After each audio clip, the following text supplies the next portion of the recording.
अस्सलाम वालेकुम everyone, my name is Umar. So हम देखेंगे लैब टास्क में कि हमारा vulnerability scanner Nessus. Basically vulnerability क्या होती है कि हमारे पास जो भी सॉफ्टवेयर या एप्लीकेशन रन कर रही होती हैं सिस्टम के अंदर, वो कितनी आउटडेटेड है, कितनी अपडेटेड है, या मिसकॉन्फ़िगर तो नहीं है, या फिर वो कुछ ऐसी चीज़ परफॉर्म कर रही हैं जिनके लिए उन्हें नहीं बनाया गया। उनके अंदर मैलिशियस स्ट्रिंग पुट की गई है कि वो हमारा डेटा कहीं और अपलोड करें, या हमें स्पाई करें, या कुछ भी ऐसा काम करें जिससे हमारे जो डेटा एसेट्स हैं कंपनी में उनको लॉस हो, वो हमारे लिए थ्रेट हो। तो उन थ्रेट को ये फाइंड करने के लिए हम कुछ स्कैन करते हैं, उसको हम कहते हैं वल्नरेबिलिटी स्कैनर। तो वल्नरेबिलिटी स्कैनर हमारे पास बहुत सारे हैं, बहुत से हैं, लेकिन हमारे पास बेस्ट जो है वो है नेसस। नेसस बेसिकली क्या है कि एक वल्नरेबिलिटी स्कैनर है जिसके अंदर मल्टीपल प्लगइन्स होते हैं। प्लगइन्स मीन्स के फीचर्स, वो कितने डिफरेंट वेज से उसको स्कैन करेगा। उसके जो डेटाबेस है काफ़ी ह्यूज डेटाबेस है, उसका डेटाबेस काफ़ी बड़ा है। नए नए जो थ्रेड्स आ रहे हैं, वल्नरेबिलिटीज एक्सप्लोर हो रही हैं, वो वल्नरेबिलिटीज उसके डेटाबेस के अंदर मौजूद होती है। सो ये स्कैन, इससे हम स्कैन करेंगे। सबसे पहले स्कैन करने के लिए हमें उसे डाउनलोड करना होगा और इंस्टॉल करना होगा। डाउनलोड और इंस्टॉल करने के लिए देख लेते हैं, इसकी एक वेबसाइट है TenableSecurity.com। वहाँ से हम इसका डाउनलोड करेंगे, लेकिन डाउनलोड से पहले सबसे पहले आपसे इन्फॉर्मेशन मांगेगा। इसको अपनी एक वैलिड ईमेल दें और अपना यूज़र नेम पासवर्ड जो आपकी मर्ज़ी चाहे, user first name and last name दें।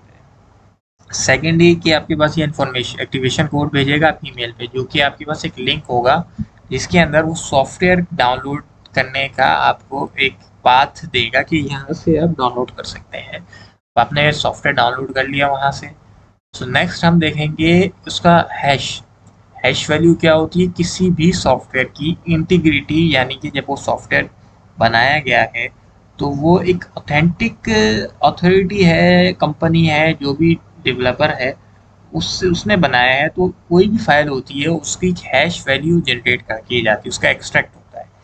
उससे हम फाइंड करते हैं कि ये इंटीग्रिटी इसकी चेंज तो नहीं हुई है, क्या हैकर या अटैकर ने सेम डोमेन बनाकर हमें ये, इसी सेम वेबसाइट्स बनाकर हमें ये दे रहा है कि हम इसको डाउनलोड करें और हमारी जितनी इंफॉर्मेशन है वो हैकर या अटैकर के पास चली है। सबसे पहले इसका हैश कंफर्म करेंगे। हैश कंफर्म किस तरह करेंगे? सपोज कि हमारे पास हमने फाइल डाउनलोड की है यहाँ से, तो ये इसके पास चेकसम होगा। हमारा चेकसम में क्या होगा?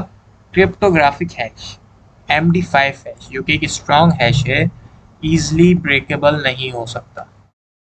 ठीक है, तो इसको हम चेक करने के लिए हमारे पास एक सॉफ्टवेयर होता है, hash my files. Hash my files क्या करता है? उस फाइल्स का हैश निकालता है, जो कि एक सॉफ्टवेयर है। हमने ये जब फाइल डाउनलोड की थी उसको, उस फाइल को हैश माई फाइल में पुट करेंगे तो हमारे पास ये हैश दे देगा। ये आपके पास आ गया एक हैश। तो उस हैश को जो वेबसाइट से हैश डाउनलोड किया है उससे मैच करेंगे तो हमें पता लग जाएगा ये इंटीग्रिटी इसकी सेम है, चेंज नहीं की गई है। सिंपल प्रोसेस है इसको इंस्टॉल करने का। सिंपली इंस्टॉल करेंगे, लेकिन इसके अंदर कॉन्फ़िगरेशन की जाती है। कॉन्फ़िगरेशन क्यों होती है? क्योंकि इसका अपना एक SSL सर्टिफिकेट है और ये वेब बेस्ड स्कैनर है। यानी कि जो ज़्यादातर होते हैं वो तो एप्लीकेशन लेवल पे काम करते हैं, ये वेब बेस्ड काम करता है, डायरेक्टली वेबसाइट के थ्रू आपका ऑपरेट किया जाता है। अब गूगल के पास किसी भी वेबसाइट को कम्युनिकेट करने के लिए इंटरनेट पर एक SSL secure socket layer certificate होता है। सॉकेट एक अलग टॉपिक है, उस पर जाएंगे बाद में, देखेंगे कभी। लेकिन ये सर्टिफिकेट आपको वैलिडेट करता है कि ये वेबसाइट ऑथर जो डेटा कम्युनिकेट हो रहा है ये ओके है, इसमें कोई प्रॉब्लम नहीं है, इसको कोई इंटरसेप्ट नहीं कर सकता। लेकिन ये इस पर भी ट्रस्ट नहीं करता, ये अपना एक SSL सर्टिफिकेट बनाता है जो गूगल के पास प्रेजेंट नहीं होता। तो ये हमारे पास एक इस तरह का पॉपअप देता है कि भाई ये नॉट रिकमेंड है, इसका ये वैलिड नहीं है। हालांकि ये वैलिड है, इसके SSL सर्टिफिकेट गूगल के पास नहीं होता डेटाबेस में, तो ये हमें ये दिखाए। आप सिंपली कंटिन्यू करेंगे इसको। कंटिन्यू करने के बाद नेसास इसेंशियल्स पे क्लिक करेंगे सिंपली। अब नेक्स्ट स्टेप में हमें ये कहेगा कि एक्टिवेशन कोड आपको होना चाहिए, लेकिन हमें एक्टिवेशन कोड पहले ही मिल चुका है डाउनलोड करते वक्त। तो डाउनलोड करते वक्त अब सेटिंग्स में जाएंगे। सेटिंग्स क्यों ज़रूरी है करना कि आपने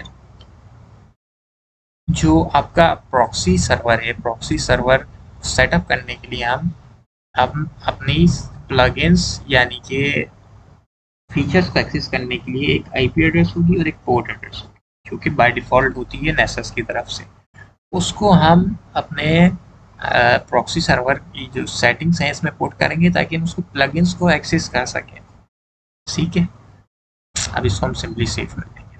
अब ये हमारा काम हो गया। यहाँ तक हमने इसका जो रजिस्टर नंबर है, जो रजिस्ट्रेशन जो भी यूज़र नेम पासवर्ड होगा आपके पास होगा एडमिन, एंड जो पासवर्ड होगा वो पासवर्ड ही होगा। सिंपली सब ये फिनिश हो जाएगी इंस्टॉलेशन। अब ये इनिशियलाइज करेगा। अब फिर हम देखते हैं कि नेक्स्ट एक्सरसाइज में स्कैन, जो मेन मुद्दा है हमारा स्कैनिंग करना। अब ये क्या स्कैन करता है? Nessus prevents network attacks bye identifying vulnerabilities and configuration. मैंने आपको पहले बताया कि एक नेटवर्क के अंदर कौन सी वल्नरेबिलिटीज है, वो मिसकॉन्फ़िगर तो नहीं है, कॉन्फ़िगरेशन क्या है उनकी, उसको फाइंड करके हमें बताता है कि भाई आपका सिस्टम वल्नरेबल है, ये एप्लीकेशन इतनी आउटडेटेड है, ये एप्लीकेशन इतनी मिसकॉन्फ़िगर है, तो आप इसको अप टू डेट रखें और इसको कॉन्फ़िगर करें ठीक तरीके, ताकि एक्सप्लॉइट ना हो सके और इससे हमारा डेटा जो है, एसेट जो है, वो किसी थर्ड पार्टी को एक्सेस ना मिले उसका। सिंपली हम सबसे पहले यहाँ पे देखते हैं कि जब ये ओपन हो जाएगा वेब बेस, तो हमारे पास क्रिएट न्यू स्कैन आएगा। इस पर क्लिक करेंगे सिंपली, तो हमारे पास ये टेम्पलेट्स यूज़ होगा कि आपने किस तरह का स्कैन परफॉर्म करना है। हम बेसिक नेटवर्क स्कैन कर रहे हैं तो बेसिक नेटवर्क पे क्लिक करेंगे। उसके बाद हम इसकी प्रोफाइल बनाते हैं। नेटवर्क को स्कैन करने की इसके लिए प्रोफाइल बनती है कंप्लीट, ताकि एक अलग डेटाबेस बनाया जा सके। सबसे पहले आप स्कैन को क्या नाम देना चाहते हैं, वो एक आपकी प्रोफाइल नेम हो जाएगा। स्कैन किस तरह का है? बेसिक है, एडवांस है? हम यहाँ बेसिक करेंगे क्योंकि एडवांस के लिए हमें प्रोफेशनल वर्जन की तरफ जाना पड़ेगा। वो इसलिए कि हमारे पास प्लगइन्स बेसिक में जो कम्युनिटी वर्जन है उसमें मौजूद नहीं होते हैं। और यहाँ हम इसकी आईपी पुट करेंगे जो हमने स्कैन करनी है। सिंपली जब इसको स्कैन करेंगे, यहाँ हमारे पास ये स्कैन हो रहा है। अब देखते हैं कि ये स्कैन हो गया है हमारे पास, ये प्रोफाइल बन गई, ये स्कैन हो गया। अभी रिव्यू करते हैं स्कैन को। ये हमारे पास ये आ गया। इसकी सेवेरिटी बता रहा है कि भाई ये वेबसाइट जो है इतनी सेवियर है, क्रिटिकल है, हाई, मीडियम, ये सारी वल्नरेबिलिटीज़ बता रहा है कौन कौन सी एप्लीकेशंस किस लेवल पर है, कौन सी एप्लीकेशंस क्रिटिकल हैं, कौन सी हाई वल्नरेबिलिटी है, कोई कौन सी मीडियम वल्नरेबल है, कौन सी लो वल्नरेबल है। क्रिटिकल वल्नरेबल जो एप्लीकेशंस हैं उसको देखने के लिए हम यहाँ जाएंगे, प्रोफाइल पर क्लिक करेंगे तो हमें सारी बता देगी। मिक्स बता रहे हैं ना, ये मिक्स बिल्कुल ओके होती हैं, इसमें कोई इशू नहीं होता। मिक्स को आप छोड़ें, क्रिटिकल देखें। क्रिटिकल वो कि हमारा डेटा कहीं ना कहीं ये अपलोड किया जा रहा है, किसी ना, ये सॉकेट कनेक्ट हुई हुई है, यहाँ पे कोई ना कोई एक्सेस कर रहा है हमारे सिस्टम को, इसलिए हमें बताता है इस एप्लीकेशन के थ्रू आपका सिस्टम एक्सेस किया जा रहा है। अब उसका ना कुछ भी चेंजिंग की जा सकती। अब इसके कुछ रेमेडिएशन स्टेप यही देगा कि आपको, कि वो बताएगा कि ये प्लगइन्स हैं, ये सॉफ्टवेयर्स हैं, इनको इंस्टॉल कर किया जाए ताकि ये आपके सिस्टम को टाइम टू टाइम चेक करते रहें और आपके मैलवेयर अटैक को भी रोक सकें।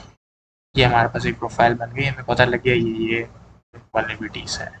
अब वल्नरेबिलिटीज़ को एक्सपोर्ट भी करना है क्योंकि हमें सेव करना है और आगे पेनिट्रेशन टेस्टर, सिक्योरिटी ऑडिटर या फिर जो भी आपने सीनियर पोजीशन पे हैं उनको ये रिपोर्ट देनी होती है, वो आगे फर्दर कंटिन्यू कर सकें, ऑपरेशन परफॉर्म कर सकें। तो इसके अंदर दो तरह की हमारे पास आउटपुट्स होते हैं, एक HTML फॉर्म में, एक CSV फाइल में। तो दोनों में से किसी में भी जो हमें सूट करे उसमें कर सकते हैं। सिंपली हम यहाँ पे जाएंगे, यहाँ पे जनरेट रिपोर्ट, ये रिपोर्ट यहाँ से हम जनरेट की हमने HTML में, ये रिपोर्ट जनरेट हो गई। अब यहाँ जनरेट रिपोर्ट पे जब क्लिक करेंगे तो ये हमें बताएगा कि आपको किस किस तरह के जो भी इसके डिटेल्स हैं, कौन कौन सी डिटेल्स